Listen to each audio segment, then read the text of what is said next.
Hola, te doy la bienvenida a la clase del curso de nivelación académica Mercadotecnia para organizaciones no lucrativas. A lo largo de esta clase revisaremos un resumen de los conceptos principales expuestos en la asignatura, que es básicamente la aplicación de los conceptos generales de marketing para organizaciones no lucrativas, lo cual da como resultado que sus objetivos no sean comerciales de la manera en que los conocemos tradicionalmente, además de cuál es su aportación al desarrollo social, económico y político del contexto. Los cursos de nivelación académica tienen por objetivo, además de que logres acreditar la asignatura y regresar a tu estatus regular dentro de la universidad, el que puedas disipar tus dudas y revisar de una manera mucho más breve y consistente los conceptos expuestos durante las clases. Si necesitas ayuda porque no entiendes algún concepto o quieres profundizar en alguno de los temas que revisamos, puedes escribirme al foro de comunicación o mediante el correo electrónico interno de la plataforma. Lo primero que debemos tomar en cuenta es que no existe un único concepto de marketing. Inclusive, hay autores que diferencian el concepto marketing del concepto mercadotecnia.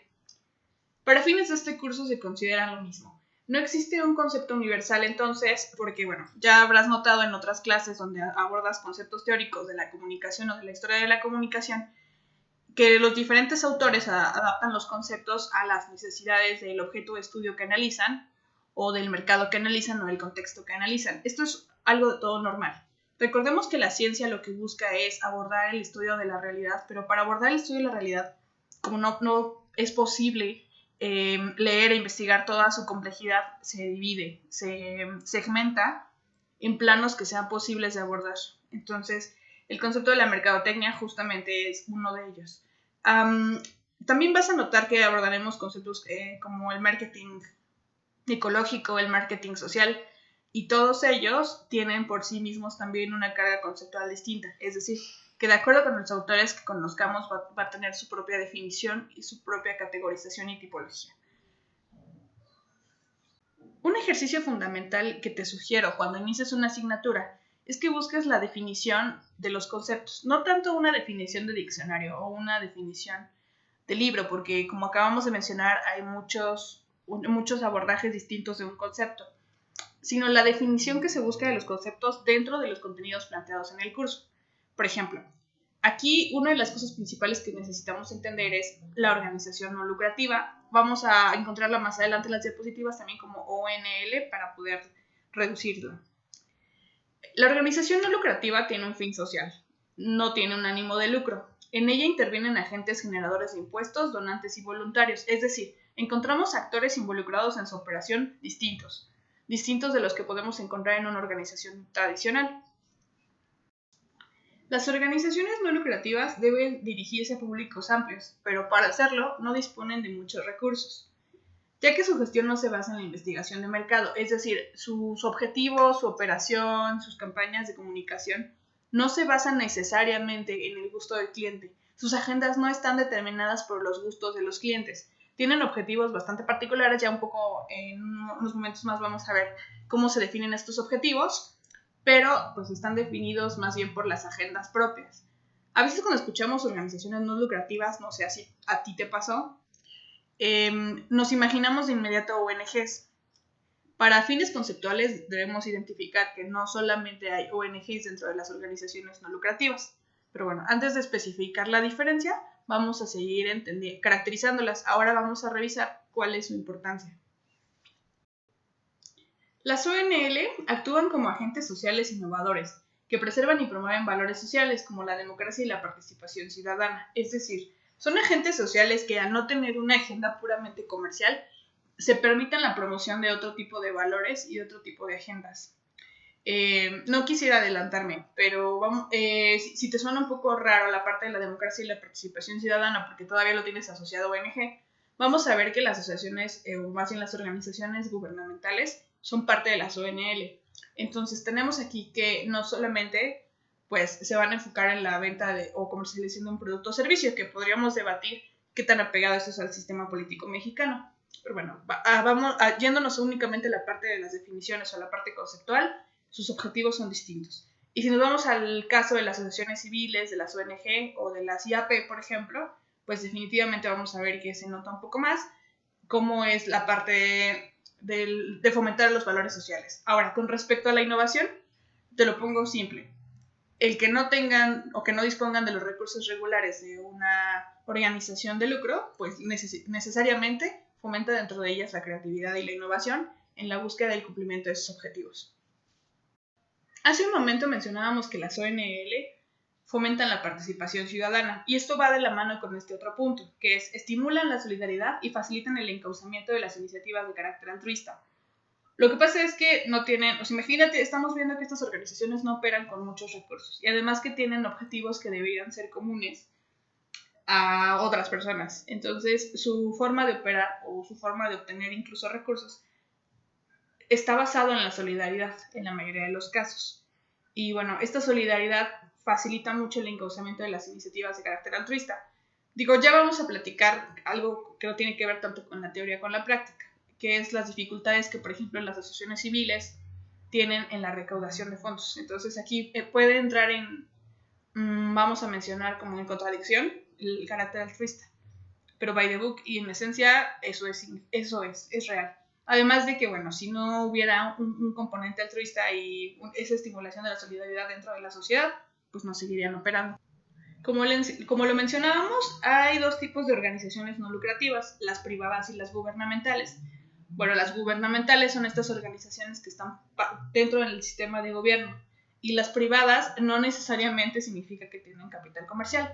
Son organizaciones que no dependen o que están independientes del gobierno y que no, sus fines no son lucrativos. Por ejemplo, lo mencionábamos hace un momento, las asociaciones civiles, las IAP, las ONGs, y bueno, de pronto algunas startups que no tienen, insisto, fines de lucro, sino que intentan formar parte de este espectro de organizaciones privadas no lucrativas, pero que no son tan convencionales en su constitución normativa legal.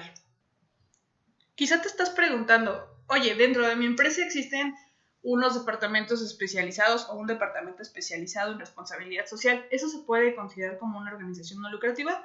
No, la respuesta es no. Más adelante vamos a ver dentro de qué categorización del marketing para organizaciones no lucrativas recaen esos departamentos. La realidad es que no, tal cual no se consideran organizaciones no lucrativas, sino que se reconoce dentro de esta categorización sus esfuerzos dentro del marketing social. Ya te mencioné en varias ocasiones que las ONL no venden o no tienen esa visión comercial tradicional. Entonces vamos a decir, bueno, entonces, ¿a qué se dedican? ¿Qué es lo que venden estas organizaciones? Porque para algo deben necesitar el marketing. Y sí, la realidad es que las organizaciones lucrativas, para ser un poco convencionales, venden productos y servicios, mientras que las organizaciones no lucrativas, venden ideas. A simple vista podemos creer que la definición de que las ONL venden ideas es muy simple y tienes toda la razón. Para ello vamos a explorar algunos otros conceptos, empezando por el marketing social. El objetivo del marketing social lo vamos a identificar como aquellas campañas que emprenden las organizaciones no comerciales y no lucrativas, como grupos, asociaciones y fundaciones, que desean influir sobre disposiciones culturales o simbólicas, buscando un cambio cognitivo de acción, de conducta o de valores, utilizando el marketing social y las estrategias publicitarias para promocionar causas sociales mediante las herramientas de diseño e implementación de campañas masivas. ¿Qué es lo que tenemos aquí? Vamos a jugar con el sujeto, verbo y predicado. Primero el sujeto. ¿Quiénes? Las organizaciones no comerciales y no lucrativas, que pueden ser, por ejemplo, grupos, asociaciones y fundaciones. Te decía en un principio que hay grupos no tan tradicionales que no persiguen actividades comerciales, por ejemplo, las asociaciones de colonos, asociaciones de especialistas en una rama profesional, por ejemplo, no sé, de recursos humanos o de marketing, o grupos con intereses comunes que solo buscan compartir esos intereses. Entonces, para estos grupos y fundaciones, ellos, ¿qué hacen? Ellos influyen sobre disposiciones culturales o simbólicas. Es decir, lo que buscan es un cambio de conducta o de valores o de acción a partir de conocer rasgos que definen a las personas a las que se dirigen. Rasgos muy específicos que son los que estamos notando aquí, ¿no? Resaltando en rojo.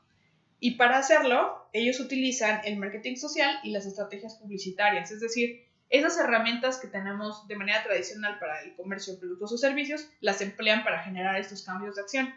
O no solamente de estos cambios de acción o de actitudes, sino la apropiación de algunos objetos que refuercen estos cambios de conducta, valores o acciones particulares que hemos mencionado.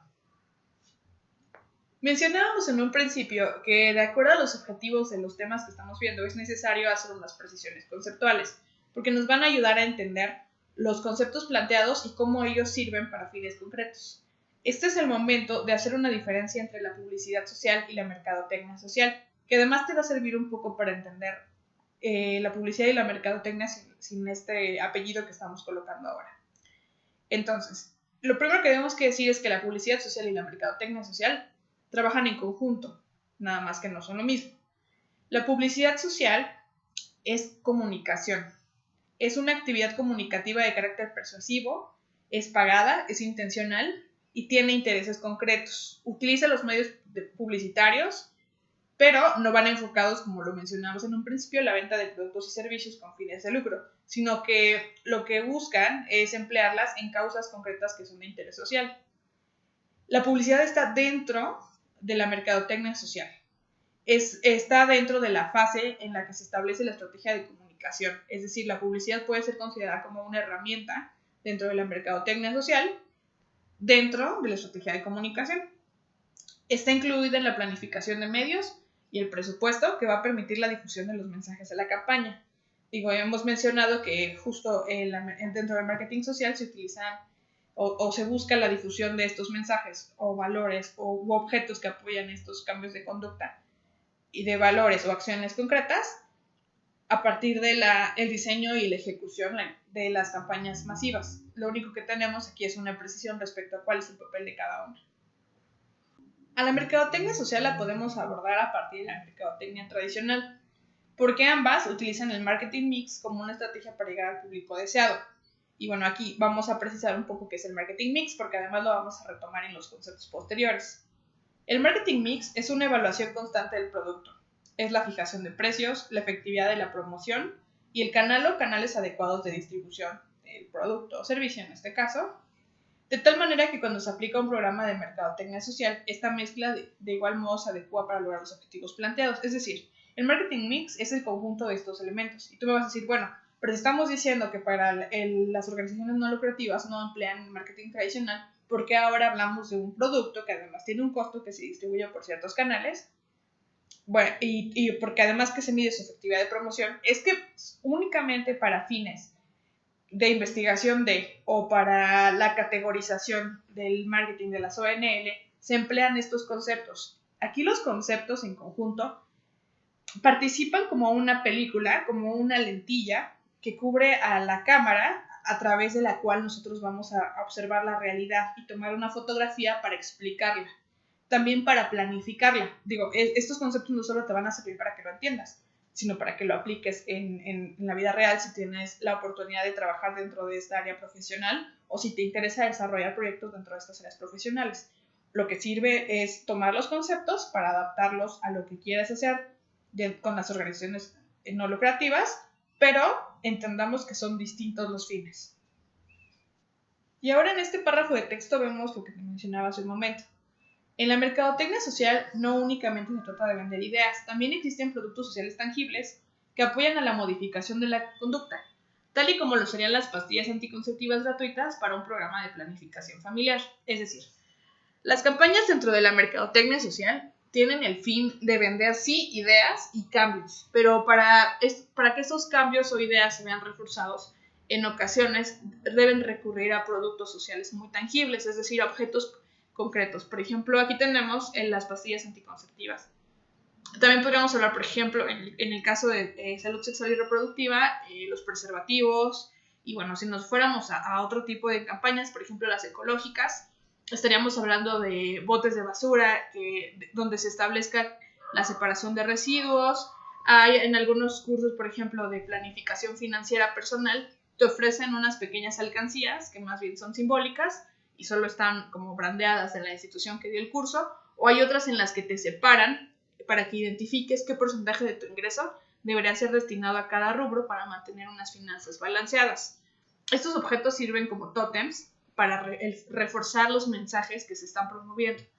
Y si bien podrían comercializarse para obtener recursos o fondos para estas organizaciones, nuevamente no se tratan de lo mismo. Te doy otro ejemplo. Algunas asociaciones civiles que respaldan grupos vulnerables utilizan las ventas de productos generados por la asociación o productos brandeados con los mensajes de la asociación o organización para generar,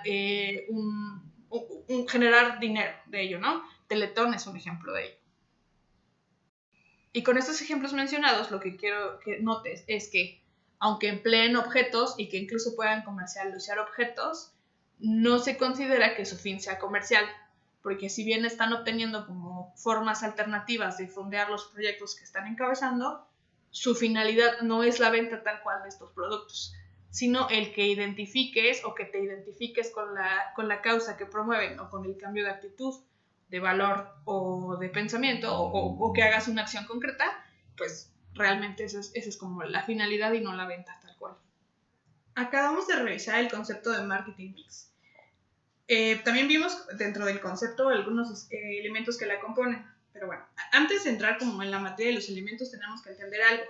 Lo más importante para las ONL está en la definición de objetivos. Yo me atrevería a decir que no solamente para las ONL, sino para las asociaciones en general o para los proyectos en general, pero bueno, particularmente para las ONL, dadas las peculiaridades de su administración que ya revisamos, podemos encontrar más posibilidades de éxito cuando consiguen definir sus objetivos claros, tienen margen para tomar riesgos, porque a veces esto es un tema.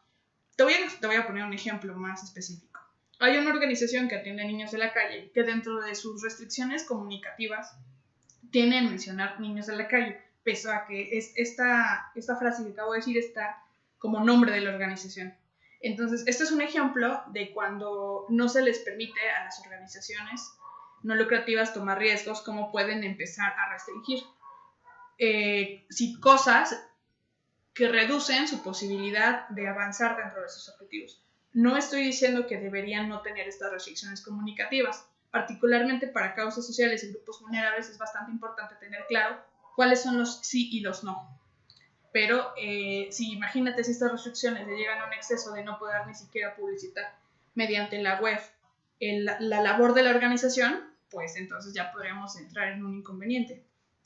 Y bueno, otra de las cosas que tienen que ver con los objetivos, que es fundamental, es que las personas involucradas dentro de la ONL realmente estén encaminadas a conseguir o cumplir estos objetivos. Porque de nada sirve que estén planteados y que sean muy buenos, sino que además también necesitan estar orientados a su cumplimiento. Aprovecho para mencionar otro aspecto en ese sentido. En ocasiones, sobre todo en los principios de año, tenemos por costumbre tanto personas como organizaciones establecer propósitos. Los propósitos de Año Nuevo son un ejemplo de las cosas que podemos decir y que no se cumplen. No tiene que ver tanto, porque seguramente hay algo de ello, con nuestra fortaleza anímica o de carácter. A veces lo que ocurre es que los objetivos que planteamos no son viables dentro de un tiempo y un espacio. Más aún, cuando planteamos objetivos y no establecemos cómo deben ser realizados o cuáles son las acciones que debemos realizar para concretarlos, entonces es una imposibilidad que los llevemos a cabo. Aún si estás trabajando dentro de la iniciativa privada, puedes saber a qué me refiero. Al principio del año o un poco antes de finalizar un año, las organizaciones establecen alineaciones estratégicas de objetivos. Si ya tienen una experiencia en realizarlo, bueno, pues sus objetivos van a estar concretos y van a ser establecidos de acuerdo a las posibilidades reales de la organización y los recursos, tanto físicos como humanos. Pero si los objetivos solo se plantean sin una posibilidad o sin un análisis real de lo que es la compañía, de la competencia del mercado y de las posibles situaciones que puedan derivarse a lo largo del año que se está planificando, pues definitivamente no van a llevarse a cabo. Es decir, si tenemos una compañía y el objetivo es triplicar sus ventas, pero estamos durante un año en crisis, si las condiciones de la empresa, tanto, no sé, con la capacidad de las ventas o incluso con la capacidad de satisfacer la demanda que surja después de las ventas, es una imposibilidad que se vayan a lograr el triplicar las ventas. Después de haber tenido esta pequeña charla acerca de la definición de objetivos estratégicos de las organizaciones, es momento de que revisemos las cualidades que hacen particular el marketing mix de las ONL. Bueno, para empezar, el precio dentro de una campaña social implica el considerar la relación entre el sacrificio que se pretende realice la audiencia y el beneficio que obtendrá al modificar su conducta. Aquí hay una cosa un poco interesante. Si tú platicas con alguien que esté dentro de una ONL o tú estás dentro de una ONL, es posible que consideres que la palabra sacrificio es un atributo no deseable para el reconocimiento de la acción, cambio de valor o de conducta que estás persiguiendo con tu campaña de comunicación o tu campaña de marketing social, depende del caso. Entonces, quizá yo personalmente pienso que el considerar sacrificios estos cambios es lo que no permite que avancemos dentro de una cultura de lo social. Lo que el ver, por ejemplo, una donación con un sacrificio es lo que le quita su carácter de verídico. Pensaría que a partir justo de empezar a cambiar el switch respecto a lo que es un sacrificio, pues puede alterar un poco nuestra visión común de lo que es una donación, no necesariamente de valores, sino de tiempo. Hoy en día es difícil, y lo puedes revisar con ONGs particularmente, que identifiquemos el donar dinero o el donar tiempo, sobre todo el donar tiempo, como algo más que lo que no te sirve. Las donaciones en especie son muy comunes, porque al menos dentro del contexto mexicano, porque se tiene la cultura de donar la ropa que ya no te queda, ¿no? La despensa que te sobró. Las organizaciones multinacionales regalan productos que están caducos o que están próximos a caducar y lo consideran ya como una donación. Bueno, obviamente aquí hay también intereses que se persiguen, ¿no? Por ejemplo, la deducción de impuestos. Pero bueno, desde aquí viene como esta visión de la parte del sacrificio, ¿no? Entonces, pues es muy importante, ¿no?, que las ONL, cuando consideren el precio de lo que están ofertando, que no necesariamente, ya dijimos, es un producto o un servicio, consideren, ¿no?, lo que significa para su audiencia meta, lo que pretenden que realicen y cuál es el beneficio que van a obtener a modificar su conducta. A lo mejor yo te digo, bueno, yo estoy dentro de una ONL que está como revisando el cambio o el tema de que separe ciertos residuos de la basura. Entonces, quizá yo tenga que decirte, ¿no? Yo sé que es el que realizas estos residuos te beneficia, porque un ambiente más limpio es un planeta más limpio, y un planeta más limpio definitivamente te beneficia porque tú vives en él. Pero pues valdría la pena pensar si debemos venderlo así o debemos empezar a buscar otros beneficios que sean más atractivos para la audiencia que el decirle algo que además sabemos que es correcto. La promoción, que es el siguiente punto, pues es un poco más transparente. La mercadotecnia social necesita difundir sus mensajes y hacerlos llegar de manera eficaz al grupo de personas seleccionadas previamente, ¿no? Obviamente tiene que haber una segmentación de público, igual que en la mercadotecnia tradicional, si podemos llamarla así. Y es en este punto cuando se utiliza la publicidad o en las relaciones públicas para informar, recordar, educar o persuadir a un público objetivo. Híjole, la visión pedagógica es algo que me parece importante resaltar, porque en ocasiones parte la promoción y la finalidad, es decir, la educación puede ser un medio de promoción y también la finalidad de la organización, lo cual vuelve interesante para cuando se hace una definición estratégica de la mercadotecnia social de la organización, establecer qué elementos se van a recuperar tal cual para la promoción de educación y tal cual para la educación como finalidad de la organización. Otro aspecto que me parece importante dentro de este párrafo que estamos observando es la parte de la persuasión.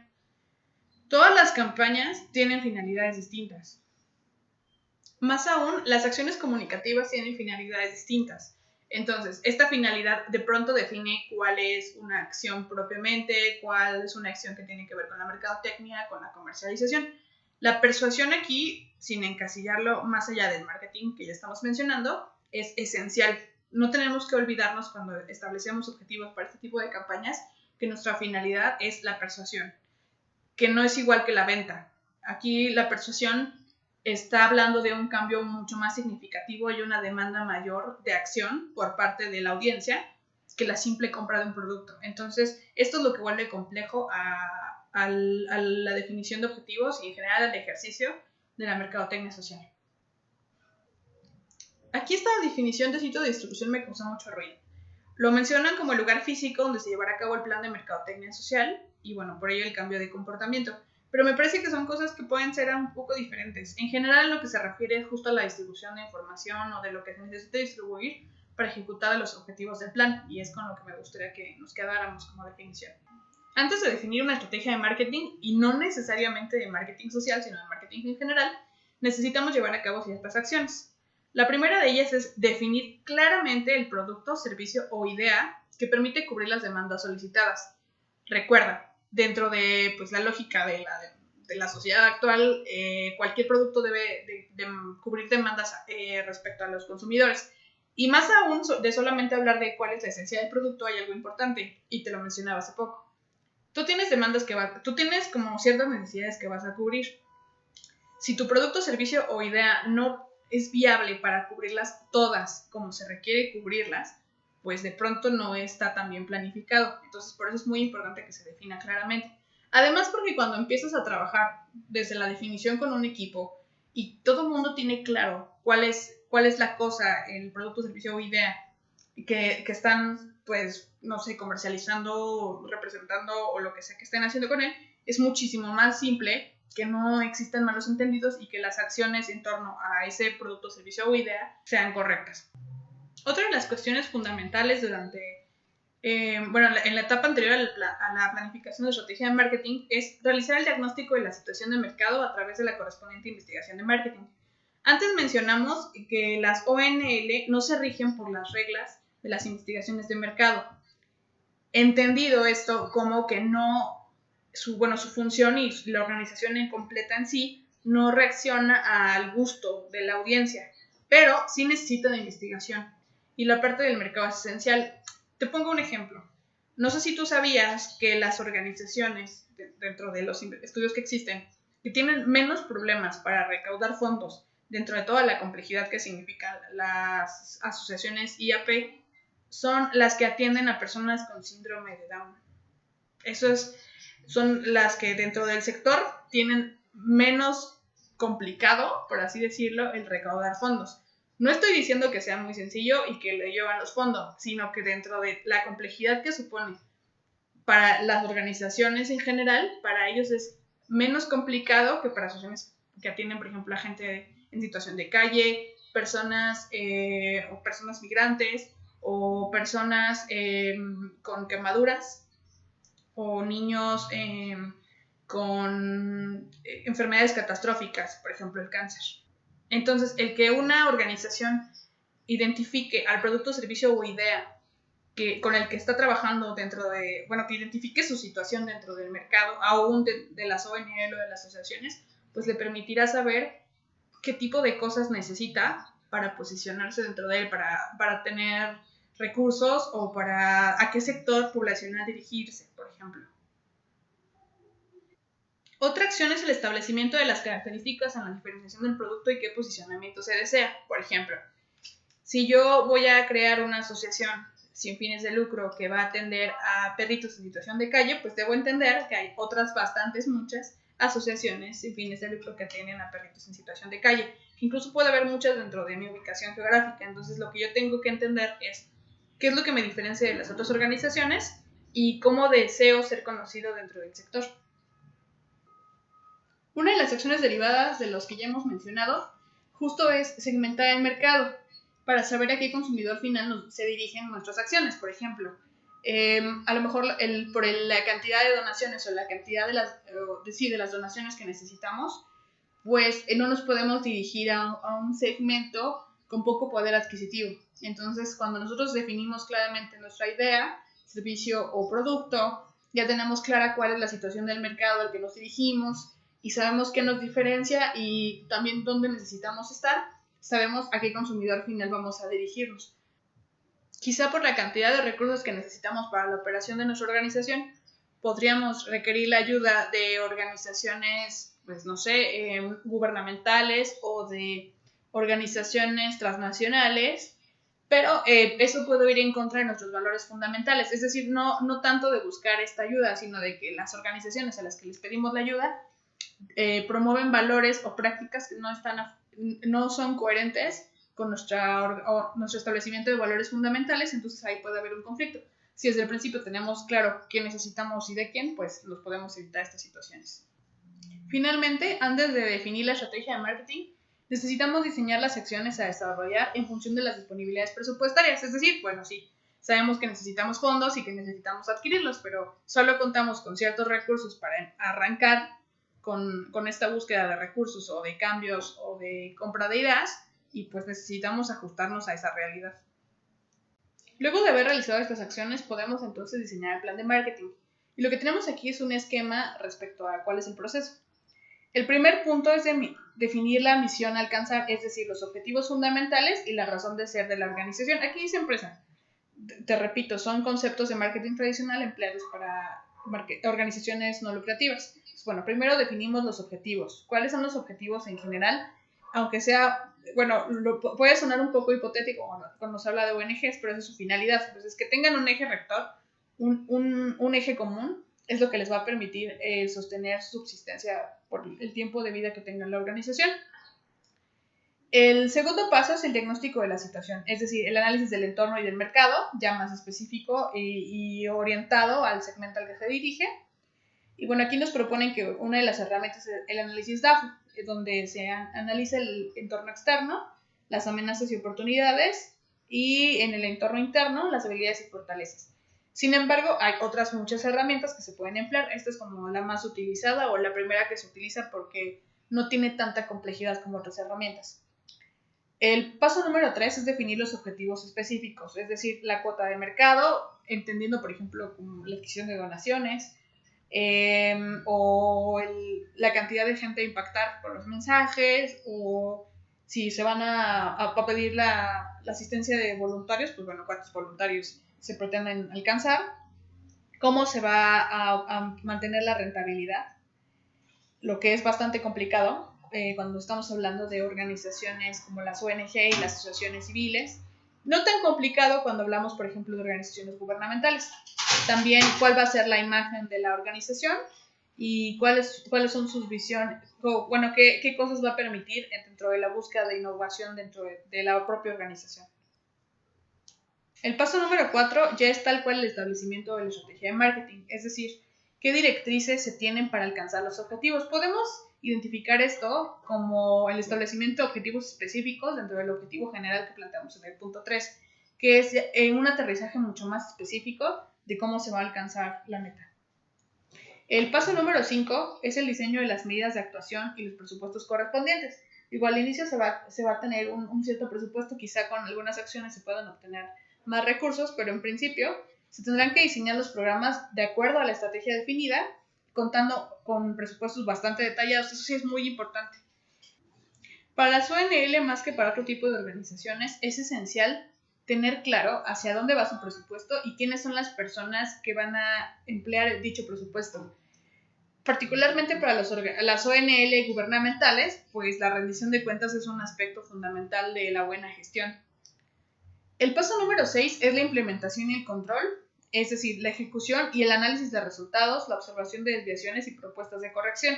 Si te fijas, esto está estructurado a manera de círculo, es decir, que es un proceso que no tiene un fin determinado, es un ciclo.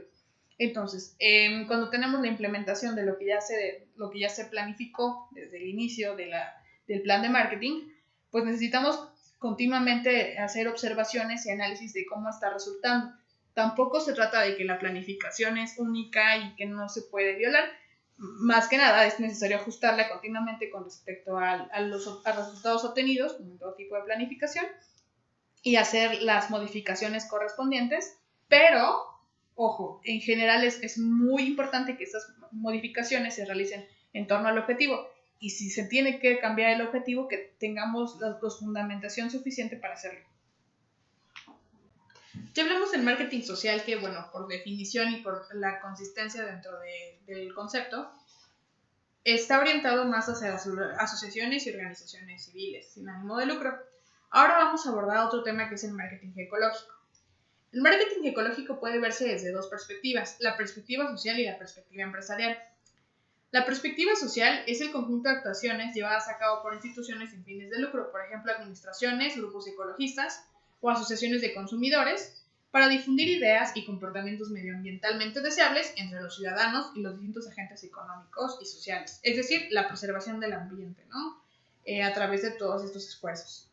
Y la perspectiva empresarial como el proceso de planificación, implantación y control de una política de productos, precio, promoción y distribución que permite conseguir los tres siguientes criterios. 1. Que las necesidades de los clientes sean satisfechas. 2. Que los objetivos de la organización sean conseguidos. Y 3. Que el proceso genere el mínimo impacto negativo en el ecosistema. En el caso, por ejemplo, de la perspectiva social, a veces también se persigue el establecimiento de políticas. En el caso de la perspectiva empresarial es un poco lo que mencionábamos desde un principio, ¿no? Cuando una empresa está interesada en establecer dentro de su sistema de producción o de distribución o de comercialización acciones que vayan en pro del poco impacto negativo en el ecosistema y que, bueno, sin que eso afecte la consecución de objetivos de la organización, pues ya cuenta como marketing ecológico. Si bien, bueno, la finalidad puede ser un poco de mercadotecnia, de relaciones públicas o de la parte de impuestos, ¿no? De diferir impuestos, el que lo incorpore dentro de sus políticas y procedimientos ya cuenta como marketing ecológico. Mientras que en la perspectiva social de las organizaciones, pues estamos hablando un poco más específico de que la finalidad sí es el tema de ecología y no tanto pues fines de mercadotecnia o de propaganda. Dentro del marketing ecológico hay un concepto importante que es el consumidor verde. Este concepto nos dice que, bueno, las situaciones actuales en el contexto globalizado, el deterioro ecológico de algunos espacios, incluyendo a la capa de ozono del planeta, que estamos hablando de un gran espacio, ha dado como resultado que existe el consumidor verde. Estos consumidores le dan mucha importancia al calificativo ecológico, que es un atributo muy valorado en el proceso de decisión de compra. Es decir, aquí estamos viendo al consumidor verde no tanto como sus cualidades positivas de ciudadano o de persona enfocada en el medio ambiente, sino como sus cualidades como consumidor. Entonces, la primera cosa que tenemos que entender es que para estas personas lo ecológico es algo importante del proceso de compra. Es decir, cuando están evaluando o comparando pues casas o tuberías o incluso alimentos, en la parte de la ecología sí hace una diferencia para que decidan o no consumir. Esta valoración que hacen se manifiesta en que están dispuestos a pagar un mayor precio por productos percibidos como ecológicos, a veces en el rechazo de productos más contaminantes que otros, es decir, si un producto es más contaminante que otro, aunque ambos lo sean, el que sea más, pues puede recibir rechazo por su parte. Y también puede manifestarse en que prefieren un producto más ecológico, que tenga igualdad de condiciones funcionales que otros productos y que sea competitivo económicamente. Es decir, no es que un consumidor verde defina por todas estas cuestiones, sino que puede definir por una o varias de estas. Entonces, a veces está dispuesto a pagar un mayor precio, a veces rechaza productos por esta situación y a veces lo que pasa es que si bien puede sentir un cierto rechazo a los productos y que sean más ecológicos, pueden no necesariamente querer pagar un mayor precio, sino buscar productos o servicios que se encuentren dentro del segmento y que sean competitivos en precio y que además no sacrifiquen mucho las condiciones funcionales. Por ejemplo, podemos hablar de un alimento. Si bien pues, puede importarles que un alimento sea mucho más ecoamigable, pueden no estar dispuestos a pagar demasiado más por él y buscar unos que sean competitivos en precio y que además conserven un buen sabor, ¿no? Dentro de la competencia. Al igual que en el marketing social, en el marketing ecológico también hay una implicación del marketing mix. El producto, para empezar, tiene que cumplir las mismas funciones que los productos equivalentes, pero su daño al medio ambiente no solamente directo, es decir, no solamente cuando tiramos la envoltura, sino también durante el proceso de producción y distribución debe ser menor. Es lo que decíamos, durante todo el ciclo de vida del producto o servicio, su impacto al medio ambiente debe ser menor y debe de todas formas conservar sus funciones. Respecto al precio, debe reflejar la estructura de costes de la empresa una vez que ha recogido todos los costes ecológicos derivados de la fabricación del producto. Es decir, debe ser competitivo en precio sin que eso impacte directamente en los costos que reciba la organización que lo fabrique o lo distribuya o lo comercialice.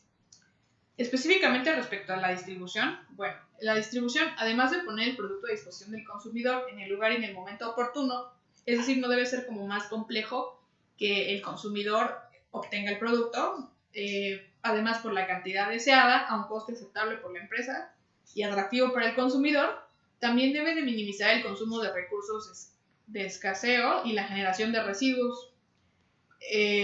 También considera el impacto medioambientalmente causado con su compra, su distribución, su comercialización y su producción.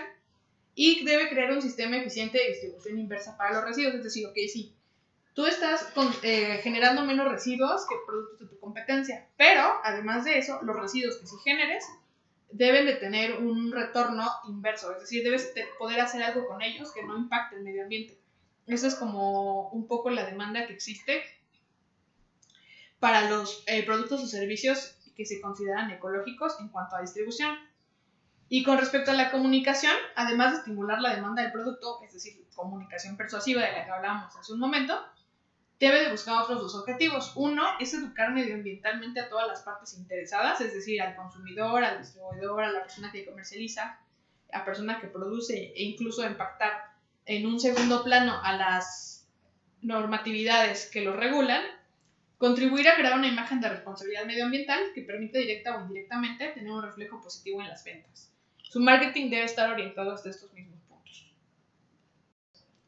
Ahora ya hemos llegado a la hora canchanchan, el marketing político. El marketing político ofrece un marco relacional de cómo administrar de la mejor manera posible recursos políticos y económicos, a veces públicos, a lo largo de una campaña. Toma la forma de un proceso racional al que partidos políticos y candidatos acuden antes de alcanzar sus propias metas. El marketing político para fines de este curso es entendido aquí como una colección de métodos utilizados para producir un conocimiento que determinará futuras acciones de un determinado grupo de actores políticos. Si te fijas, está como muy abstraído respecto a los actores políticos. No necesariamente tienen que ser candidatos, pueden ser partidos políticos, pueden ser líderes sindicales, asociaciones o algún otro tipo de actor que tenga finalidades políticas. Entonces, lo que ocurre es que tenemos todas las acciones, las metodologías y lo que quieras, los recursos que se utilizan en el marketing, enfocados en su consecución de estas metas. Como es de esperarse, y particularmente en nuestro país, se pueden identificar riesgos en el abuso de la mercadotecnia política. Digo porque en nuestro país, porque hay otros sistemas políticos que no tienen tantas dificultades como las que cruzamos nosotros u otros países latinoamericanos. Pero bueno, vamos a enfocarnos en la parte que tiene que ver con el mercado técnico y te pido que mientras hablamos de ello, procures no encasillar a actores particulares o situaciones particulares, porque esto debe considerarse en todo tipo de definición de mercadotecnia política para cualquier tipo de candidato o asociación. Primero, los candidatos usan la nueva tecnología y los medios electrónicos para ganar la imagen y adeptos a su causa, lo cual a veces se traduce como simples eslogans que carecen de las elementales ideas y proyectos políticos. Lo que tenemos con esta afirmación es que se confunde en cuáles los conceptos mercadotécnicos para promover la imagen de candidatos o de organizaciones, o se suple, más bien como que suplimos con esto las ideas y proyectos políticos que se requieren dentro de su actuación. El punto número 2. La democracia genera el hombre plástico, moldeable, influenciable, indeciso, y la mercadotecnia política busca como objetivos la obtención de esta voluntad electoral. Lo que dicen es que la democracia, como sistema político actual, no busca que las personas tengamos un voto de opinión real con respecto a proyectos políticos y ideas elementales. Y entonces que suplimos el conocimiento de estas cosas con los objetivos, con los mensajes que nos hacen llegar mediante la mercadotecnia política. Digo, aquí te pediría ser un poco crítico o crítica con respecto a qué punto de responsabilidad tenemos como audiencia. No solamente del marketing político, sino del marketing en general. Porque hablar de que no tengamos la capacidad de discernir respecto a qué es mercadotecnia y qué es un proyecto político, pues me parecería que es dar muy poco valor a nuestra capacidad de pensar. Pero eso pues, es una invitación a la que te hago. Punto número 3. Puede manipular a los electores creando en el imaginario colectivo la idea de un candidato o partido que no corresponde con la realidad. Esto no lo puedo discutir. Si tú tienes algún comentario, recuerda que lo puedes escribir en el espacio del foro. Punto número 4, la creación de personalidades postizas, es decir, que mediante la mercadotecnia se pueden crear personalidades que no corresponden tan certeramente a la personalidad real de las personas u organizaciones. La sobreoferta que realizan los candidatos es otro de los riesgos cuando se usa de la mercadotecnia política. Sobreoferta respecto a personas, no nada más, también respecto a posibilidades, respecto a promesas, ¿no? Aquí aplica. El siguiente punto, la creación de escenarios falsos y la construcción de grandes expectativas en el electorado. Nuevamente te invito a que pienses respecto a cuál es nuestra posibilidad crítica. Por ejemplo, últimamente algunos candidatos se han usado como estandarte no más gasolinazos, pero pues si nos ponemos a ser un poco más pragmáticos con respecto a esta acción, te podrás dar cuenta que un candidato de distrito local pues no puede tener tanta influencia respecto a todo el contexto que rodea al gasolinazo, ¿no? No digo que no debiera ser un enfoque, lo que digo es que qué tan viable es realmente que el candidato que se está promocionando la organización tenga una influencia real sobre ello, ¿no? Luego, la saturación del ambiente debido a la gran cantidad de candidatos participantes, campañas y anuncios propagandísticos dirigidos al lector. Bueno, aquí está mal, debería decir el elector, pero sí, más que lector es el lector. Y pues bueno, eso se cuenta solo. El hecho de que tenga una finalidad de mercadotecnia, la manipulación política de candidatos y organizaciones, pues hace que se sature mucho el mercado, entonces que el elector tenga ante sí a una oferta que quizá ni siquiera tiene la capacidad para discernir adecuadamente. Luego, la superficialidad de planteamientos debido a lo costoso de publicar a profundidad las campañas en medios de comunicación, principalmente en los electrónicos. Nuevamente aquí te invito a que seamos un poco críticos con este punto, ¿no? Luego, el despilfarro de recursos y el bombardeo indiscriminado de propaganda por los partidos y candidatos ante un escenario de pobreza lacerante. Yo aquí lo tomaría más como justo el que se empleen demasiados recursos a la propaganda versus otras muchas actividades que pueden tener pueden ser objetivo de estos recursos. Bueno, sin embargo, ya hicimos un listado de posibles riesgos del abuso de la mercadotecnia política. Debemos entender que es algo natural y necesario y que no solo tiene riesgos, sino que también tiene virtudes. Por algún motivo el autor solo enlistó 3. Pero bueno, seguramente si nos podemos a buscar, podremos encontrar más de ellas. La primera que dice el autor es que el auge de la mercadotecnia política, es resultado de un momento histórico y político determinado, de un proceso global de desarrollo caracterizado por mayores niveles de competencia y pluralidad política. Es decir, sí, tenemos un montón de mercadotecnia política, pero, ojo, a pesar de que es resultado de nuestro momento histórico y político, es decir, nuestro país nadie, sino que ha sido un desarrollo natural, esto es como una consecuencia de que haya tanta oferta política. Entonces, el que exista más oferta da mucho más pluralidad y competencia, lo que obliga a los candidatos, hipotéticamente hablando, a que tengan mejores propuestas y proyectos políticos. Otra virtud es que la mercadotecnia política puede ayudar a incrementar el nivel de información que se proporciona a la sociedad. Diversifica la oferta informativa y también puede inculcar en las masas y las élites políticas valores asociados a la democracia. Es decir, tenemos como una promoción del concepto de democracia y la posibilidad de tener mayor oferta respecto a candidatos u organizaciones y con ello más posibilidades de selección que pues tener al mismo candidato o al mismo partido de siempre. Y bueno, finalmente la otra virtud que menciona el autor es que la propaganda puede contribuir a que los electores conozcan de manera más amplia los proyectos, candidatos y plataformas programáticas de los institutos políticos, incrementando así el nivel de competitividad. Es decir, teníamos como riesgo el que hubiera demasiada oferta, pero también puede ser una virtud siempre y cuando los electores se acerquen y cuestionen los proyectos de los candidatos y plataformas que se ofertan. Antes de seguir con cómo impacta al marketing mix el marketing político, hagamos una diferenciación. Esa es en que no es igual el marketing electoral que el marketing político. El marketing electoral es un conjunto de estrategias mercadotécnicas aplicadas a campañas con objetivos electorales y a los tiempos precisos a los que se limitan las campañas electorales. Está dentro del marketing político, pero el marketing político es un concepto mucho más amplio que incluye al anterior, que incluye al marketing electoral y que no está sujeto a las vicisitudes de una campaña. Persigue incluso objetivos más amplios y no solamente el cumplimiento de campañas electorales. Incluye, por ejemplo, al marketing gubernamental o al conjunto de estrategias para apoyar programas políticos en función del gobierno, así como el marketing social, dirigido fundamentalmente a sensibilizar, consensuar y ejecutar políticas sociales de gobierno. Campañas por la salud y educativa son algunos de los ejemplos. Es decir, el marketing político tiene objetivos mucho más grandes, mucho más amplios, y el marketing electoral puede ser uno de ellos. Pero el apoyo a ciertos programas sociales ejemplo concreto, el chécate, mídete, muévete y el promover el uso del voto por parte del Instituto Nacional Electoral es un ejemplo de marketing político, pero no es un ejemplo de marketing electoral porque sus fines son totalmente distintos.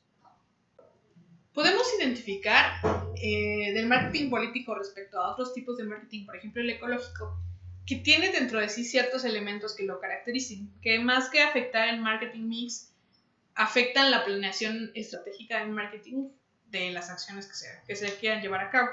Estos elementos son el mercado electoral, es el que se encuentra compuesto por todas las personas con capacidad para elegir y ser elegidos. Es el caso de México, por ejemplo, pues las personas deben ser mayores de 18 años y estar inscritos en el padrón electoral del INE.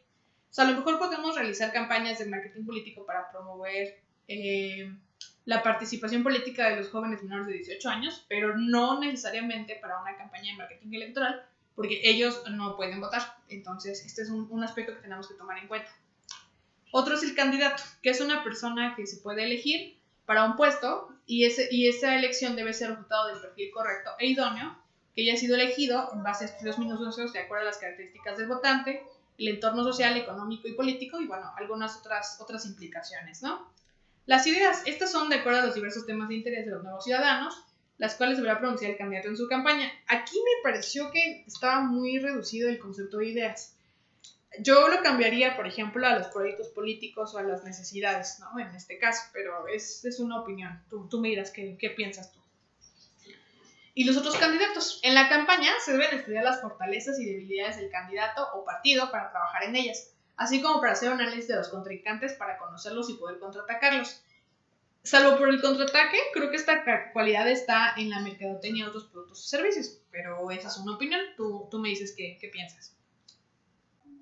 Con esto concluimos la revisión de temas correspondientes a la asignatura Marketing para Organizaciones No Lucrativas.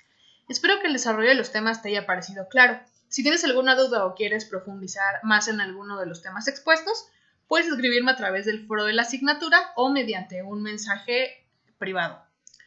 Bueno, finalmente me resta agradecerte tu esfuerzo en la conclusión de esta asignatura y de la aprobación de tus cursos en la universidad e invitarte a revisar el siguiente video que tiene que ver con lo que revisamos a lo largo de la clase. Es una charla TED, por lo cual la modalidad es muchísimo menos pedagógica y seguro te va a resultar interesante. Muchas gracias.